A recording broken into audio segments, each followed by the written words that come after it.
Shalom, selamat sore teman-teman. Walaupun kita beribadah di rumah kita masing-masing, tapi saya percaya penyertaan Tuhan ada pada setiap kita, amin. Saya percaya teman-teman hari ini bersuka cita. Karena kita datang ke rumah Tuhan, walaupun tidak di gereja, tidak berkumpul satu sama lain di rumah masing-masing, tapi saya percaya ada Roh Kudus sama-sama dengan kita. Sebelum kita memulai ibadah kita, mari kita satu dalam doa. Tuhan Yesus, terima kasih Tuhan untuk sore hari ini. Terima kasih untuk kesempatan yang Tuhan berikan pada kami untuk beribadah Tuhan. Walaupun di rumah kami masing-masing, kami percaya Tuhan, kuasa-Mu bekerja pada setiap kami Tuhan. Kami percaya Roh-Mu bekerja pada setiap kami Tuhan. Walaupun kami di rumah Tuhan, lawatan Tuhan ada pada setiap kami Tuhan. Ini hati kami Tuhan, ini penyembahan kami Tuhan. Kami mau berikan seutuhnya kepada Tuhan. Biar Tuhan Kau yang beracara Tuhan, dimanapun kami berada Tuhan. Terima kasih Bapa, terima kasih Yesus, haleluya. Amin.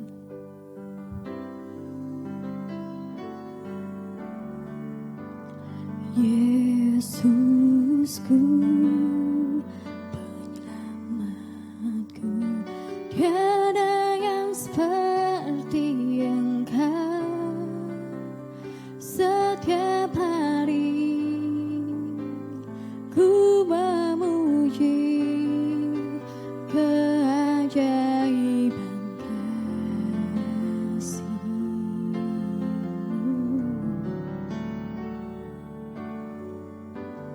Pelindung, penghibur, menara kekuatan. Biarlah semua yang bernafas tak berhenti menyembah-Mu.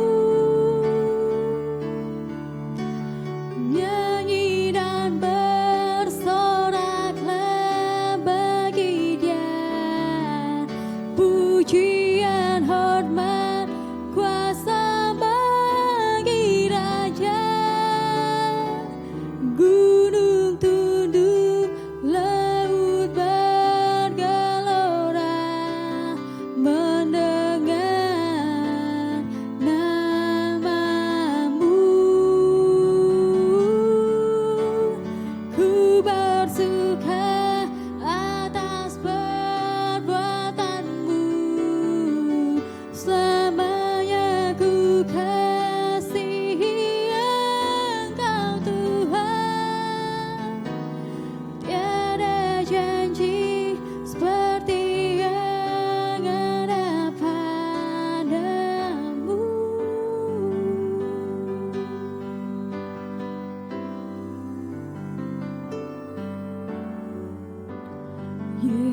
Yesusku, penyelamatku, tiada yang seperti Engkau.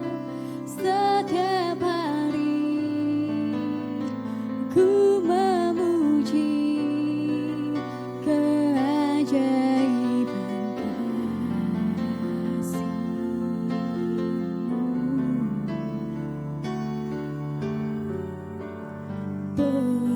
Pelindung, penghibur,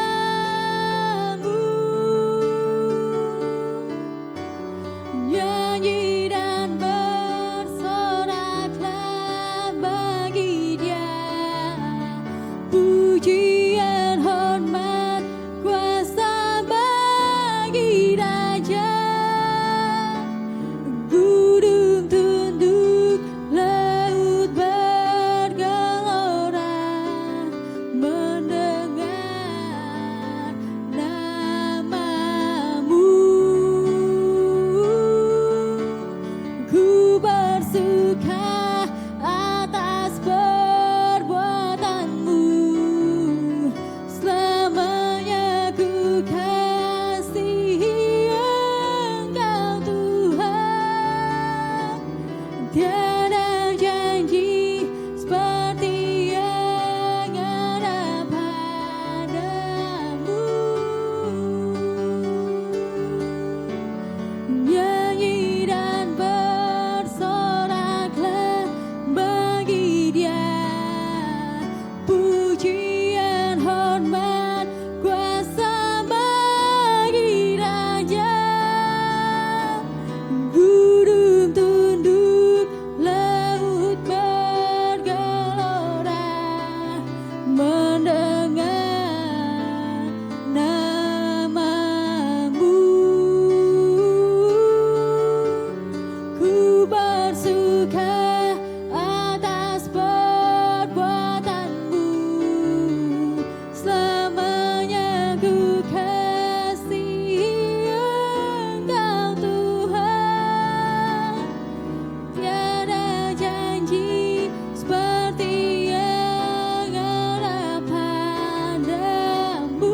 Tiada janji seperti yang ada padamu. Tiada janji seperti yang ada padamu. Haleluya Tuhan, ku menyembahmu Yesus, ku memuji namamu Tuhan. Haleluya, haleluya, hosana bagi namamu Tuhan. Kami percaya kuasa-Mu nyata. Kami percaya Kau setia Tuhan. Haleluya, haleluya. Ya la la bashiki, ya la la la ya la la la bashiki. Ya la la la ba bashiki, ya la la la ba ya la la la ba bashiki, ya la la la. Yesus Tuhan, ku percaya Engkau selamanya Tuhan.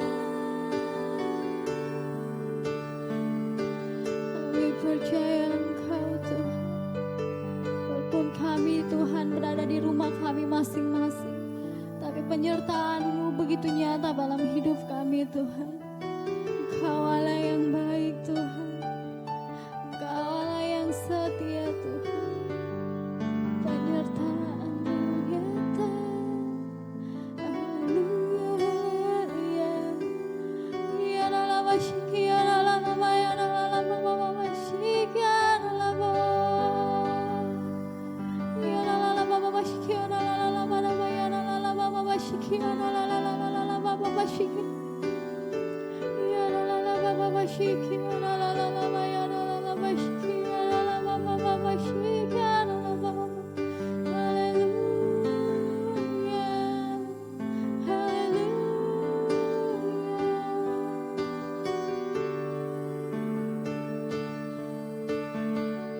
Ku percayalah Bapa, ku percaya Sang Putra, ku percaya Roh Kudus-Mu, Kau Allah Tritunggal. Ku percaya kebangkitan ada dalam kita. Ku percaya dalam nama Yesus. Ku percayalah Bapa, ku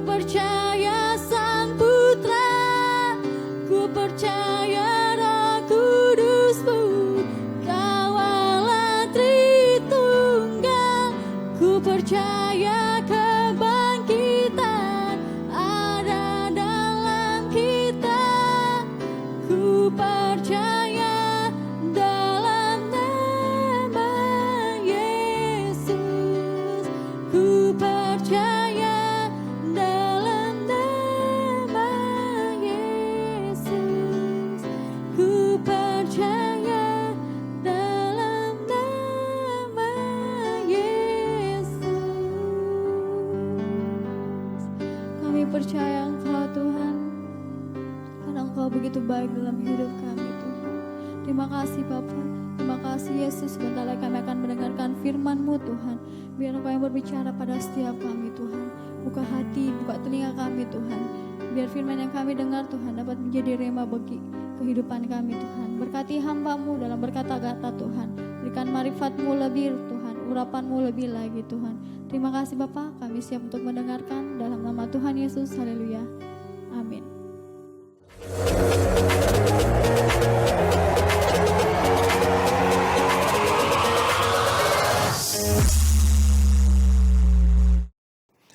Shalom, haleluya, apa kabar anak-anak pelajar, anak-anak mahasiswa dan youth.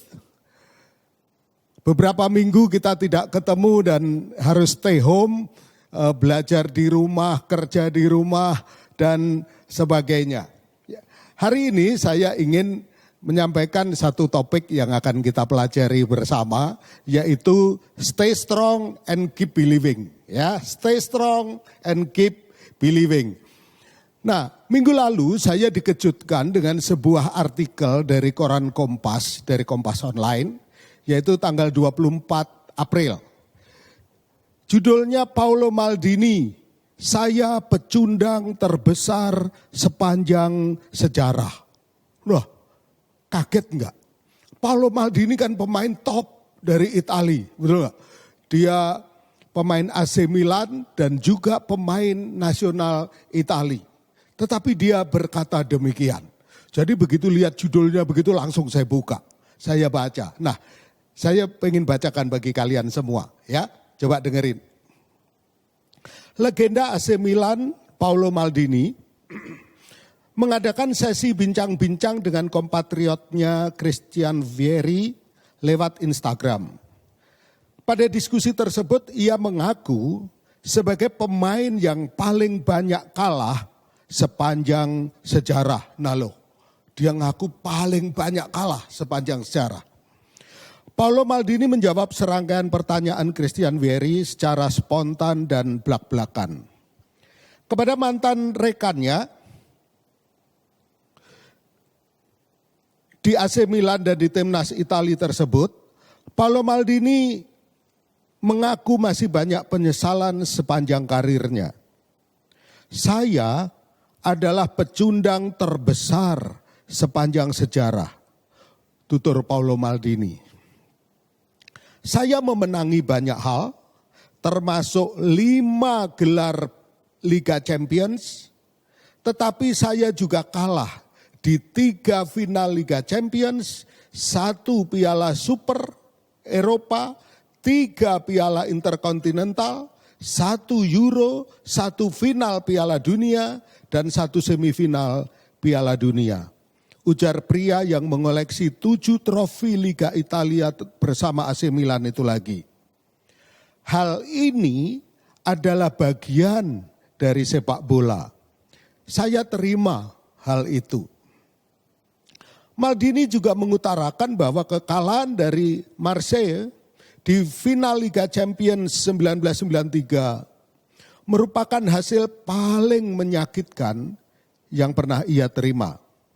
Ketika itu AC Milan merupakan favorit, mengingat sebelumnya belum pernah ada klub Perancis yang pernah mengangkat trofi si kuping besar atau Liga Champions.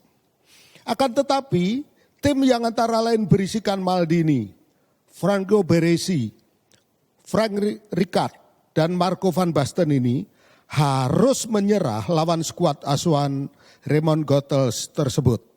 Mungkin momen terburuk adalah ketika kami kalah lawan Marseille. Kami tak layak kalah dan perasaan setelah peluit akhir berbunyi sangat tidak menyenangkan. Tutur pria yang karirnya membentang antara 1984 sampai 2009. Seperti Roger Federer, ia sering dilihat sebagai petenis yang paling banyak kalah juga. Paolo Maldini pun mengutarakan bahwa kalah atau menang merupakan hal lazim di dunia olahraga. Oleh karena itu, ia mengajarkan hal ini kepada para buah hatinya. Anda belajar banyak dari pengalaman di sepak bola. Saya mengatakan kepada anak-anak saya bahwa semua pun pernah menderita di lapangan. Bahkan Lionel Messi, Zinedine Zidane, atau Maradona sekalipun, ujarnya. Nah, ternyata Paolo Maldini sedang memberi satu pelajaran bagi kita semua. Yaitu dia mengatakan bahwa kalah atau menang merupakan hal lazim di dunia olahraga. Dan kalau kita tengok di olahraga apa saja, kalah dan menang memang biasa. Dia singgung Roger Federer, itu pemain top tenis. Dia rekornya luar biasa, tapi dia juga mengalami banyak kekalahan. Pemain Indonesia bulu tangkis yang sekarang lagi berkibar, Gideon dan Kevin, demikian juga. Dia juga mengalami kekalahan. Nah, hal ini sangat menarik dalam kehidupan kita bahwa Paolo Maldini mengatakan demikian. Bagaimana dengan kehidupan yang sesungguhnya yang juga kita alami? Nah, setelah saya dengar Paolo Maldini ini, kemudian saya dapat satu YouTube lagi. YouTube ini juga mengejutkan saya juga. Yaitu judulnya 10 artis yang pernah gagal di Indonesian Idol tetapi sukses sebagai artis. Kan barusan ini ada Indonesian Idol nih. 10 artis yang gagal waktu Indonesian Idol pencarian bakat, ya, di pencarian bakat gagal, tapi mereka sukses di kemudian hari sebagai artis. Berarti meskipun gagal di pencarian bakat, mereka tidak berpikir bahwa mereka tidak berbakat jadi artis. Mereka terus berjuang dan mereka ternyata berhasil. Saya sebutkan ya 10 ini. Yang pertama yaitu Tata Janeta. Tata Janeta ini gagal seleksi 24 besar. Tapi kemudian dia sukses sebagai penyanyi. Kemudian Vidi Aldiano gagal hingga tahap spektakuler. Tetapi dia sukses menjadi VJ dan juga sebagai penyanyi.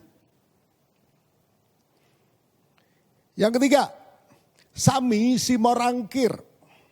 Dia gagal tidak lolos spektakuler. Tapi dia menjadi penyanyi solo yang berhasil. Kemudian Zian Exigas. Zian Exigas ini gagal menembus spektakuler. Tapi dia sekarang penyanyi yang terkenal. Kemudian Anji. Anji gagal di season pertama. Tetapi dia sukses sebagai penyanyi dan pencipta lagu.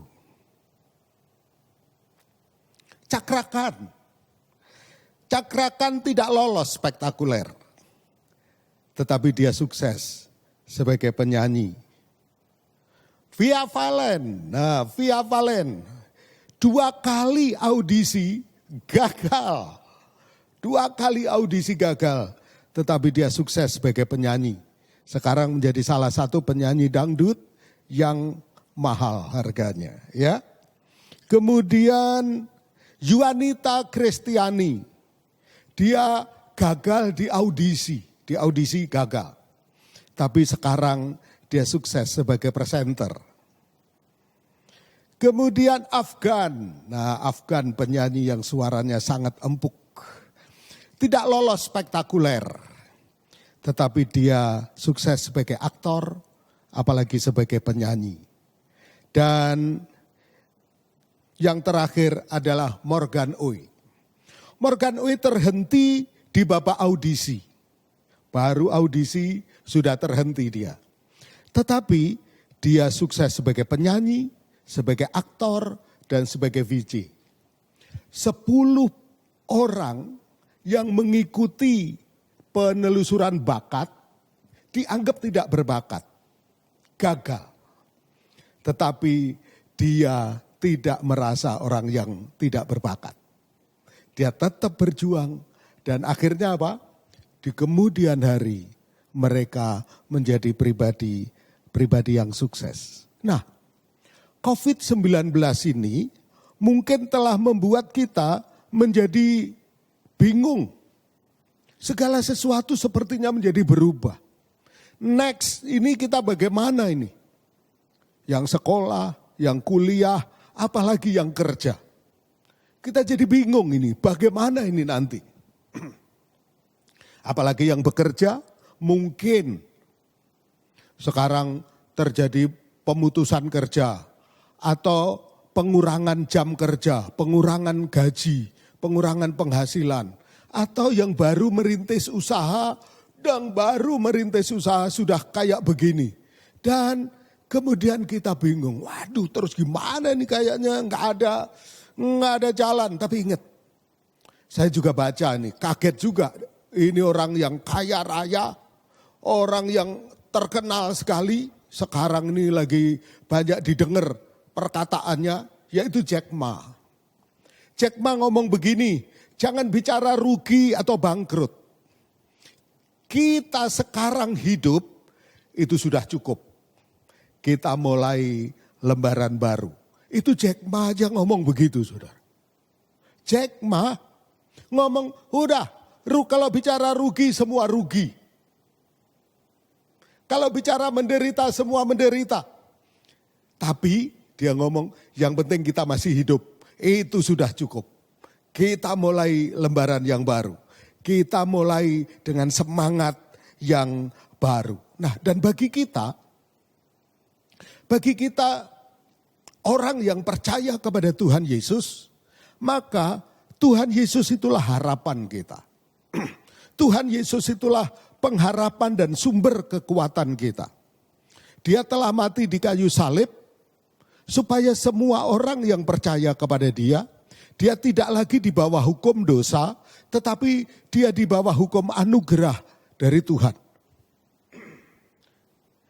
Karena kita sudah ada di dalam Tuhan, maka kita tidak lagi berjalan sendiri. Ada Tuhan yang bersama-sama dengan kita. Kita menatap masa depan di dalam iman. Karena apa? Karena ada pengharapan di dalam Tuhan. Firman Tuhan katakan kepada kita di dalam ayat-ayat yang terkenal, yang menjadi ayat hafalan kita, saya ingin angkat kembali supaya ayat hafalan kita ini menjadi benar-benar hidup dan menguasai hati dan pikiran kita. Ya, yaitu yang pertama Filipi 4 ayat 13. Segala perkara dapat kutanggung di dalam Dia yang memberi kekuatan kepadaku. Saya ulang, segala perkara dapat kutanggung di dalam Dia yang memberi kekuatan kepadaku. Dia menyanggupkan kita. Dia yang memberikan kemampuan untuk menanggung segala perkara. Di dalam Dia. Berarti bukan di dalam kekuatan sendiri. Bukan di dalam kepandaian kita sendiri. Tetapi di dalam Kristus. Di dalam Dia. Kita mendapat kekuatan untuk apa? Untuk menanggung. Kita diberi kesanggupan. Karena itu di dalam kondisi yang seperti ini, ayo kita cari Tuhan lebih lagi. Supaya Dia yang memberi kesanggupan kepada kita itu, Dia akan mulai bekerja dalam hati dan pikiran kita. Kesanggupan kita itu bisa dalam bentuk kekuatan.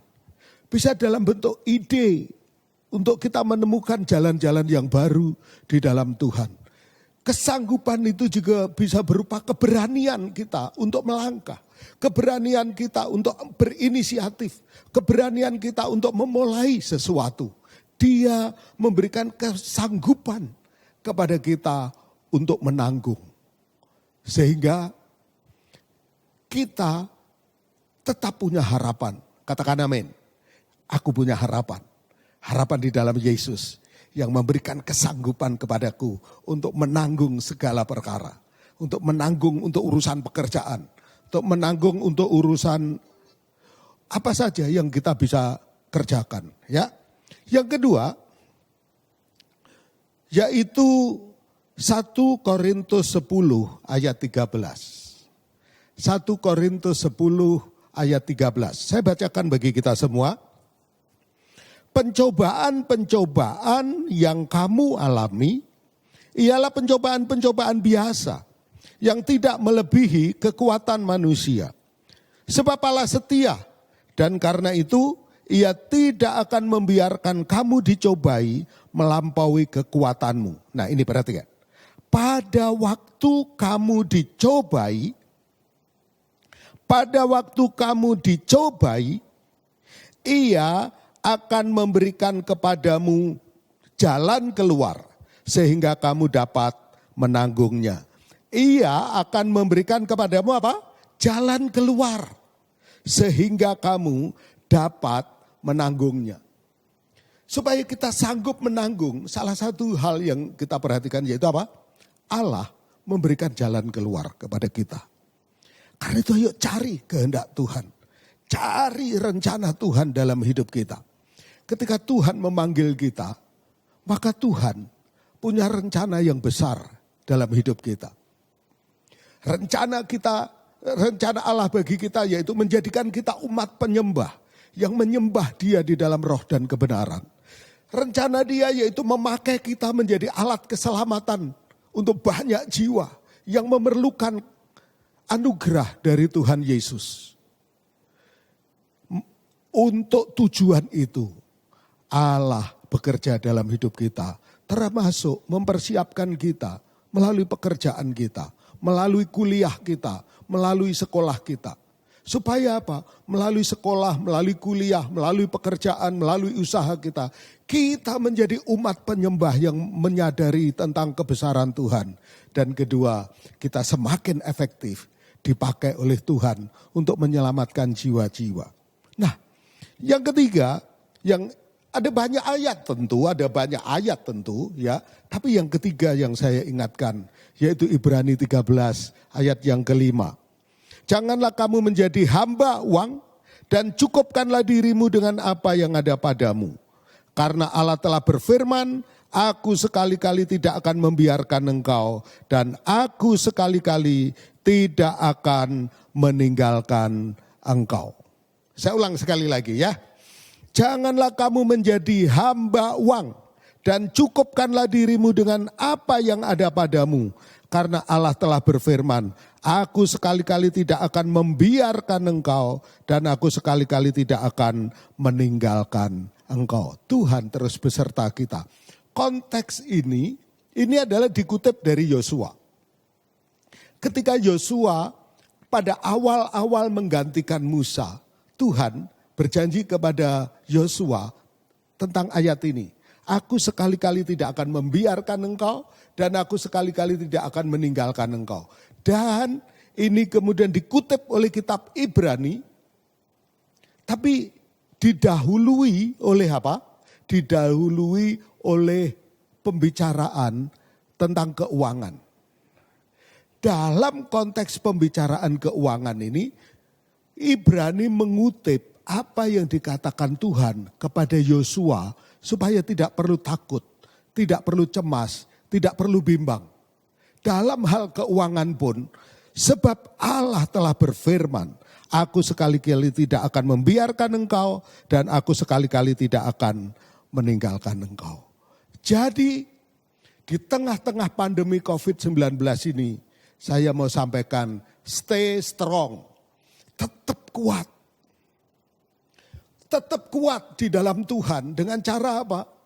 Bersekutu terus dengan Tuhan. Bergaul akrab dengan Tuhan. Firman Tuhan terus menjadi makanan kita sehari-hari. Firman Tuhan terus mengisi jiwa kita, roh kita, hati, pikiran kita. Firman Tuhan mengendap dan itu membentuk cara berpikir, cara berespon kita. Firman Tuhan itu sumber kekuatan kita. Segala perkara dapat kutanggung di dalam Dia yang memberi kekuatan kepadaku. Pencobaan-pencobaan yang kamu alami ialah pencobaan-pencobaan biasa yang tidak melebihi kekuatan manusia. Sebab Allah setia. Dan karena itu Ia tidak akan membiarkan kamu dicobai melampaui kekuatanmu. Pada waktu kamu dicobai, Ia akan memberikan kepadamu jalan keluar sehingga kamu dapat menanggungnya. Janganlah kamu menjadi hamba uang dan cukupkanlah dirimu dengan apa yang ada padamu.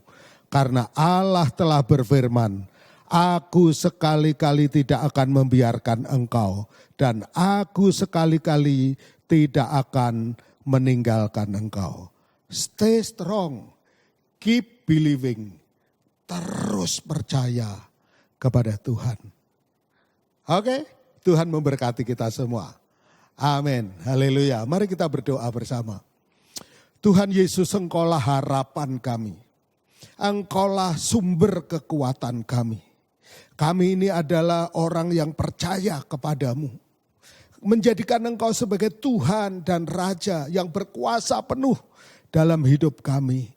Tuhan, kami tahu ada panggilan mulia hidup di dalam Engkau. Segala sesuatu yang kami kerjakan supaya Engkau semakin efektif memakai kami sebagai umat penyembah dan sebagai orang-orang yang melakukan amanat agung Tuhan Yesus. Terima kasih karena itu kami percaya Tuhan, Engkau yang terus memberikan kepada kami kesanggupan untuk menanggung segala perkara. Engkau akan memberikan jalan keluar dalam setiap pergumulan kami dan Engkau terus menyertai kami. Terima kasih Tuhan untuk firman-Mu pada kesempatan ini. Firman yang terus menjadi sumber iman kami, kekuatan kami. Terima kasih Tuhan. Kami mau terus maju di dalam Tuhan. Kami mau terus melakukan kehendak Tuhan. Kami mau terus menggenapi rencana Bapa di dalam hidup kami. Terpuji nama-Mu Tuhan. Terpuji nama-Mu. Sekarang mari kita angkat tangan kita untuk terima berkat Tuhan. Terimalah berkat dari Allah Bapa, kasih sayang Tuhan Yesus Kristus, dan kuat kuasa Roh Kudus yang terus menyertai kita, mulai dari saat ini sampai selama-lamanya. Terimalah berkatnya berlimpah-limpah di dalam nama Tuhan Yesus. Semua kita yang percaya katakan, amin. Tuhan memberkati kita semua. Tetap semangat, tetap jadi berkat. Haleluya. Sampai bertemu lagi. Amin.